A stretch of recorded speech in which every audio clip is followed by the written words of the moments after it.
Sup? Yo, got your snacks?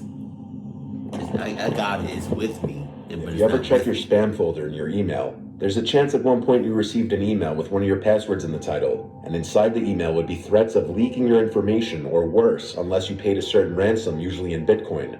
This usually happens when a hacker, or even often a regular user, will likely find this info by merely searching any of the numerous data breach databases available on criminal forums. In March of 2019, a 25-year-old man named Joe Albanese received a similar email to what was just described. It was titled his password that he used for every account that he had. This was obviously a cause for alarm, so he opened it immediately to read the contents of the email. This is what it said. Hey Joe, all you really need to know is that I know your password and other personal information. I won't come after you, I won't harm you, as long as you send me a small amount of money, $5,000 in the form of Bitcoin. I will refer to it as a donation for a good cause, not as any kind of blackmail. My Bitcoin address is... If you don't send me the money, bad things may happen. Don't even bother going to the police. This email is untraceable. Joe did some research and learned that these kinds of threatening emails are common scams, and usually nothing will come of them. Still, Joe replied to the email asking, what other personal information of mine do you currently possess? I'd love to know. He sent this as a sort of challenge to the email, not even really expecting a response or for it to even go through. But it did, and he promptly received a response back saying, I know your home address is F. If you go to the police, I will know about it and you will be sorry. This is when worry would really set in with just about anyone, as having a password leaked in a data breach is one thing, but I don't know. Oh my God. How's that light on? I don't know. I don't know what I would do in that situation. I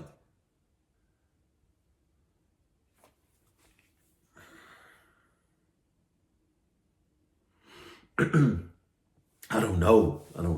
Honest to God, I do not know. Because you can't. I don't know, man. Unknown person having your home address threatening you with it is completely next level. Joe didn't reply to the email for several days. I tell you what though.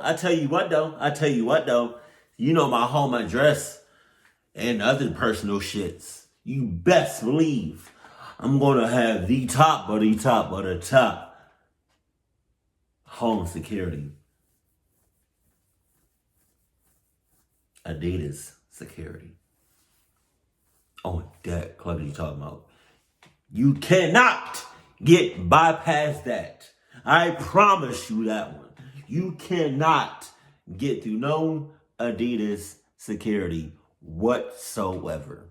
And if you do, you must be God. So didn't go to the police. He decided to wait it out and see what would happen next. And after 3 days, there was a follow-up email saying, I'm still waiting for the payment. I won't wait much longer. What you mean? Joe replied this time saying, I'm not paying you $5,000. If you want to come to my house, you'll get a face full of lead. This was a complete bluff though, as he doesn't actually own a gun. And the hacker likely knew that, because that same night, Joe received a follow-up email containing a picture of his house. It was the side of his parents' house and zoomed in on his bedroom window upstairs. He didn't want to tell his parents in fear of worrying them. But now that his gun bluff didn't work, he knew he may have... What you mean? Yo, you better... If I'm your parent, and there's some clutch shit going on, or clutchness headed our way, or it's already here, and you don't tell me that shit, I'm disowning you. You will never exist to me. I'm going to cluck you up my damn self for you not telling me that shit. It's cluck shit. Why would you not tell me? It's me. Ooh.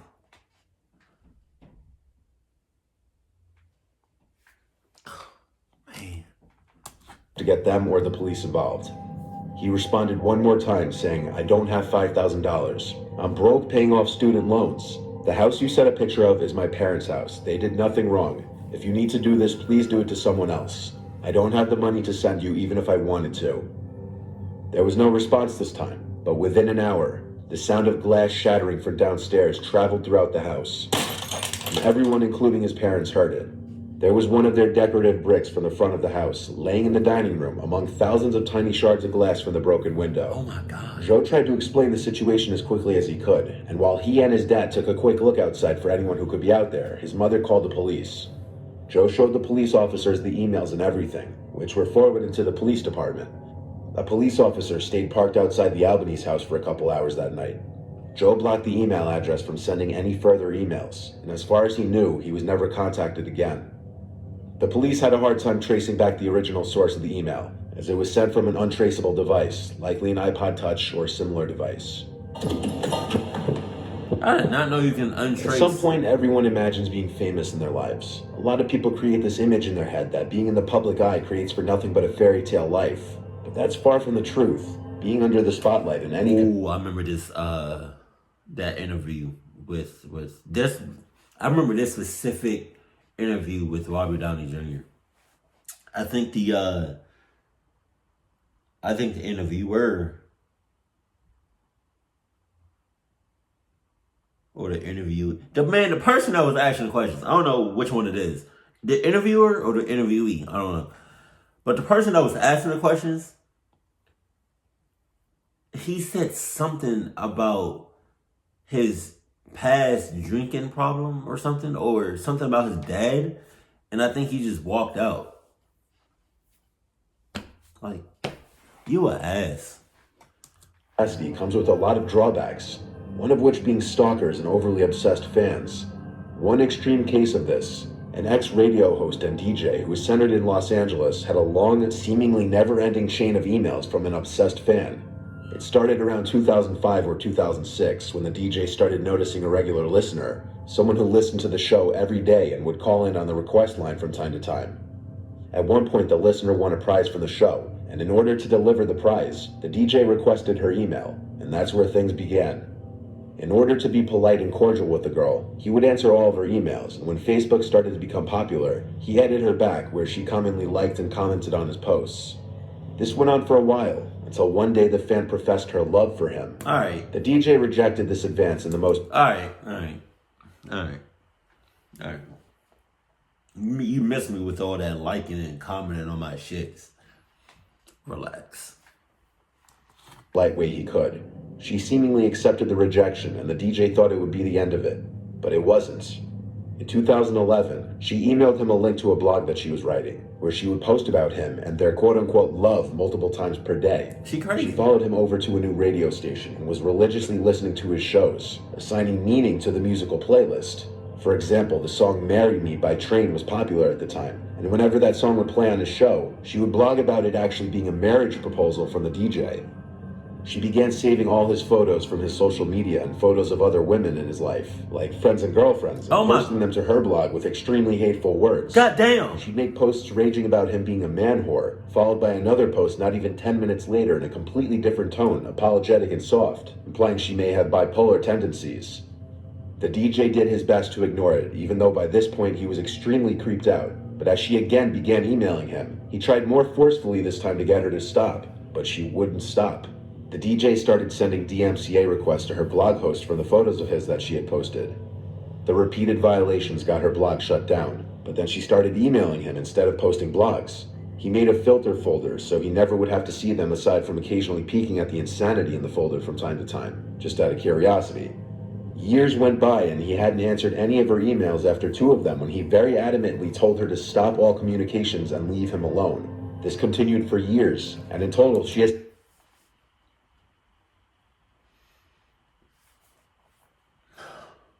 That's cap. That for years, that's cap. No, my ass for years. I'm changing my profession. I'm changing my whole shits, everything about me, my name, my living conditions, my conditions, stacking up and racking up on Adidas. Changing my whole identity. My skin complexion. My accent. Because that's ridiculous. For years, this shit been going on. For years.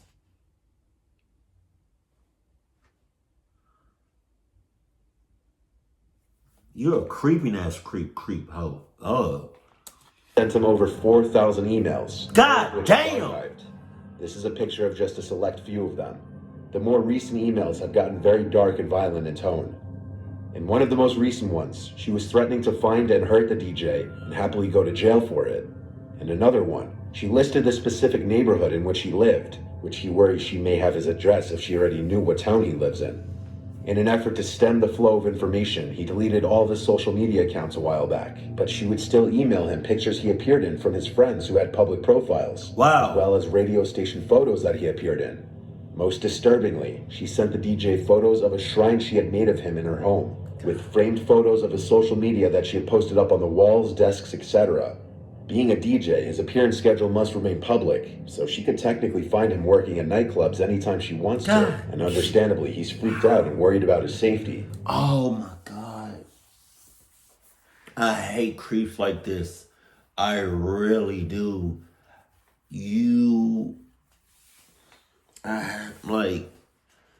Y'all don't, it irritates the hell out of my soul. Oh, well, I dealt with one person that was a creep to the max. Well, to my max. Never again, Jesus. After calling multiple attorneys, none seemed very interested in helping him with this matter. Due to his fear of facing the girl in real life or even being in the same room as her, he never went through with filing a restraining order. He also worried that on the off chance she didn't have his home address, the legal process would reveal it to her. To my knowledge, there was never any follow-up with this, and it's not known if the harassment continued or what route the DJ pursued, if any. But this is one of those extreme cases of how a fan's obsession could have a very negative effect on someone's well-being and mental health. In this last one, a viewer who wanted to be referred to as Christian received multiple emails that he wanted me to share in a story video. Christian has a friend named Katie who was out for a job interview. They used to be co-workers, which is how they met. Nothing was out of the ordinary until Christian started to try and contact Katie after her interview was supposed to be done, only to find that his texts weren't delivering and calls were going straight to voicemail. It was very possible that her phone could have been off or she had no cell service, but as hours passed and still nothing was delivering, he started to get concerned. The most likely and obvious possibility was that she lost or broke her phone, but finally, hours later, the text said delivered. However, Kate never replied. That same day, as Christian was checking his email, he saw an email from Katie's old work email. He opened it, and it read, "Hey, I lost my phone and keys. Can you come pick me up? I'm by some old warehouse construction-looking building in a parking lot across from a Hyatt place." Christian asked when she last had her phone, and if she had any idea how she lost it. She replied, "I have no idea. Just come soon, please. It's cold." The address that she then sent to better help Christian get to her said it was 20 minutes away. But looking at the location of the address on the map, it led to some abandoned-looking warehouse parking lot, evident by the green growing in the parking lot and decaying-looking rooftop. Christian sent another email back, demanding she go to a less sketchy pickup point. She took a few minutes to answer back with, "I'm already sitting on a bench here. I'm comfortable, just please hurry." Christian got in his car and started following the directions to the location he was told to go. I hope he makes it out of here unscathed. Please make it out of here unharmed. Please. Please. Jesus. I put 50 on it. I put 53 on it. That he's gonna make it out unharmed. But about halfway there, he stopped the car when he had a thought. And that was, how is she using her laptop to email him in the middle of some random parking lot by an abandoned warehouse? While it was maybe possible that there was some free Optimum Wi-Fi nearby or something, it did seem very unlikely. This is where Christian became suspicious of the whole thing, and the fact that she was using her laptop to contact him instead of going to the hotel across the street and calling him just made it seem more suspicious. He tried calling her number a few times, and now it was ringing instead of going to voicemail. On his third try, the phone rang twice and somebody picked up for a second, though most likely on accident. By this point, Christian was suspicious all of Katie's things were stolen. He called Katie's brother to tell him about the situation and ask his opinion. But when he asked first thing, have you heard from Katie? Katie's brother said she had been home for 2 hours and that her entire backpack and phone were stolen. Christian yelled into the phone that he was being led into some sketchy parking lot at that very moment by someone who was on Katie's email, most likely on her laptop. Christian drove to Katie's house immediately to pick the two of them up, and they called her phone and left a voicemail with all three of them yelling threats of what they'd do if they didn't return the phone and laptop, which probably went unheard if the thief didn't have her passcode. They also sent a number of texts which went unresponded to. After calling the police and requesting assistance in the parking lot, a police car did show up, but the entire parking lot was abandoned as expected, and no further emails were received. Kate's phone was never turned on again. It was likely disposed of. She never got any of her stuff back, but on the bright side, Christian may have avoided being lured into some kind of trap that would have led to him being robbed or harmed. I'm gonna go ahead and need my $53, please.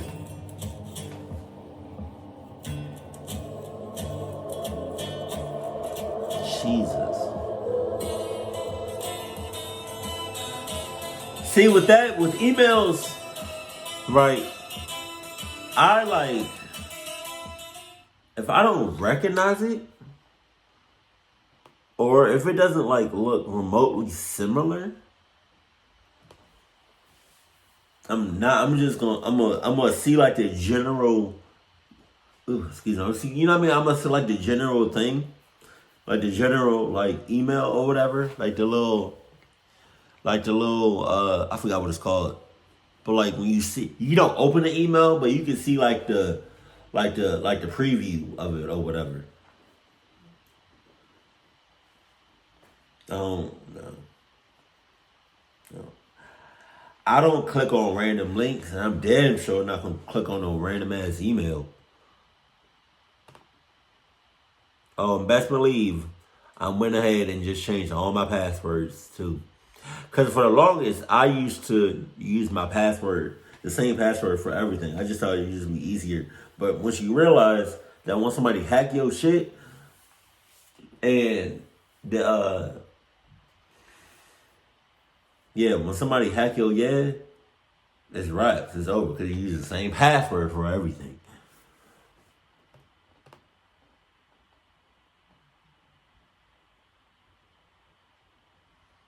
Jesus. Oh, let me tell you about this this creep ass mother clucker. I was working at a grocery store, right, called Publix years ago. And there was this one girl. She wasn't mentally there all the way. All right. But she was still she knew what the cluck was. Now, I just wanted to let you know that she wasn't there mentally all the way.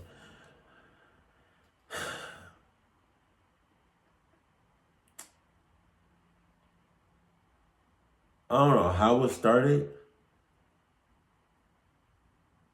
Maybe I gotta stop being too nice to people. I don't know. But I was just working there, and the next thing I know, I got somebody literally following me around the store, wondering where I'm at, what I'm doing, who I'm talking to. And we wasn't even going out. We were barely friends. We barely talked to each other. We did not hang out outside of work. We did not talk outside of work. She stared at me. She stared at me a lot of times for a long time. Oh my God, that was just a weird time, short time to be honest, because I couldn't do it anymore. I reported her.